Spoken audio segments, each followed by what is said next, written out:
بسم الله الرحمن الرحیم. په سټیج باندې ناست زموږ او ستاسو د سترګو تور د قومي وطن پارټۍ صوبایي سپاسالار جناب سکندر ایوب خان شیرپاو صاحب،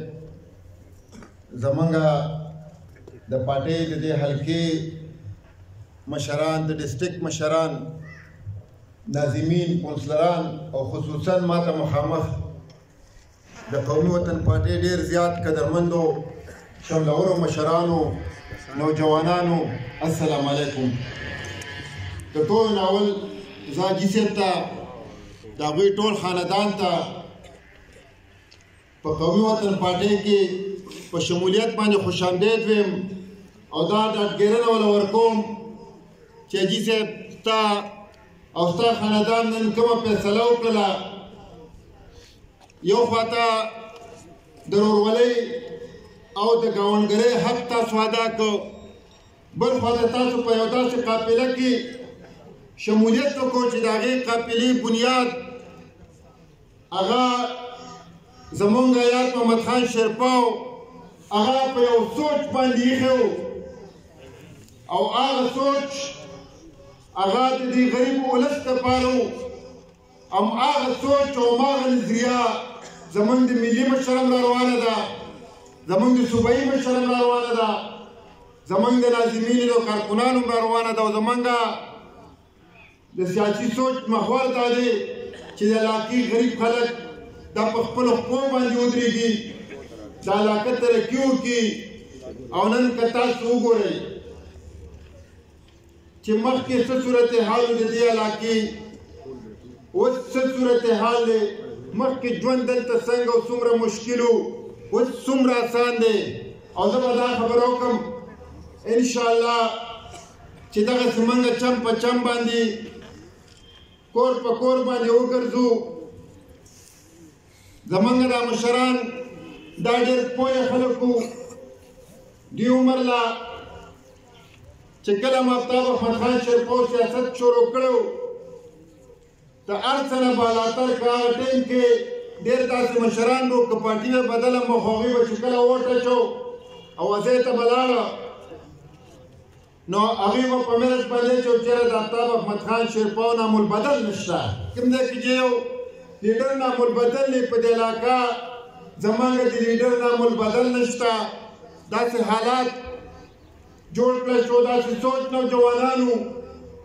اکثریتي نن که موږ ډېر خوشحاله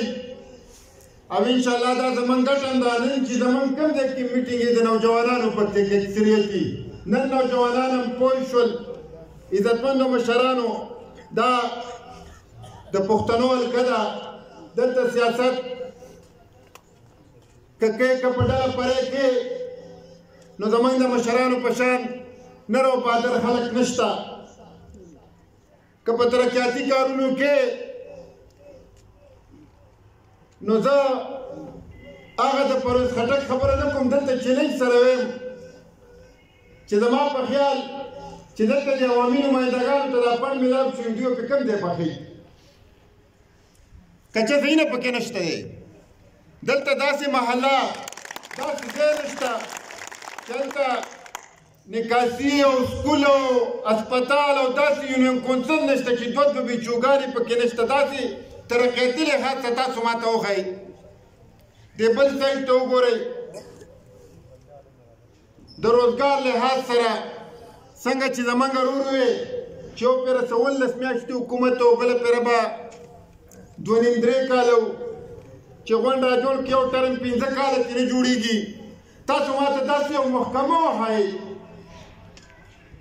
چې په هغې کې زموږ د ملي مشر په دستخط باندې نوکر شوی کس نشته، داسې یو محکمه ماته په پاکستان کې وښایئ، داسې یو دفتر شته. نن که تاسو ګورئ نن که زموږ په دفترو کې عزت دي، نن که هر ځای کې اسلام آباد، لاهور، په کراچۍ نه راولي تر د خیبر او د چتراله پورې چې هر ځای ته تاسو ځئ، نن که تاسو چې هر ځای کې ورشئ او تاسو خپل تعارف وکئ، نن به هر ځای کې ستاسو کار کېږي. په هر یو دفتر کې د مفتاب احمد خان شیرپاو د دستخط هلته یو خادم، هلته یو نوکره ناست د پارټۍ خدمتونه کوي که نه کوي، هر ځای کې کارونه کېږي. عزتمندو مشرانو او خاص کر نوجوانانو راتلونکي عام الیکشن کې ډېر زیات کم ټایم دی دا بدریونم کونسلي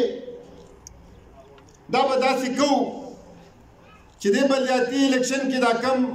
تاوتریخوالی راغلی دا به هم ختمو بلدیاتي الیکشن هغه داسې عمومي دغه پکې چې یاره څوک د چا رشته دار وي چا سره تعلق یې نږدې څوک د ګاونډ په خوښه کلی ګاونډ میټینګ وکړي او کس خوښ کړي هغه هم د هغه مجبوري شي خو دا لږ وخت دی دې کې چې کم از کم په دې 2-3 یونین کونسلو کې چې موږ محنت شروع کړو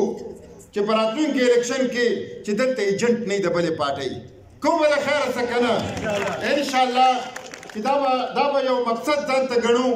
زه مشرانو ته خواست کوم چې تاسو سپینګرو سره ملاقاتونه کوئ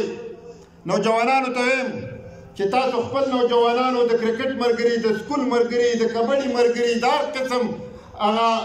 هم عمر هغې سره رابطه کوئ کونسلرانو صاحبانو ته وایم چې تاسو د نورو پارټو دا کونسلران ناظمان دا په اعتماد کې والو دا انشاءالله دا تهیه به کوو چې دلته بلې پارټۍ ته ووټ څه چې هغې ته ایجنټ هم میلاو نه شو د خیره سره دا به موږ ثابتوو چې انشاءالله د راتلونکي وخت چې کوم دی دا زموږ د ملي مشر دی نن هر ځای کې دا یو اواز دی نن که تاسو ګورئ چې هر ځای کې د شمولیتونو دا ټیمونه او دا داسې لګاتار طریقې سره روان دي هغوی دې خلکو ته هم دا پته ولګېده چې یاره که د علاقې په صحیح معنو کې خدمت کولی شي دا صرف او صرف زموږ ملي مشر کولی شي زه یو ځل بیا حاجي صاحب د هغوی ټول خاندان ته هغوی ته مبارکبادي میم او دا ورته وایم چې نن تاسو په یو داسې قافله کې شامل شوئ چې انشاءالله د دې قومي وطن پارټۍ مثال دا دلته د یو خاندان دی دا ته داسې یو سوچ سره شامل شو چې انشاءالله ستا دا کشران ستا دا بچي ستا دا نوتي ستا دا کلی دا به انشاءالله تل تر تله په دې فیصله باندې خوشحاله ډېره مننه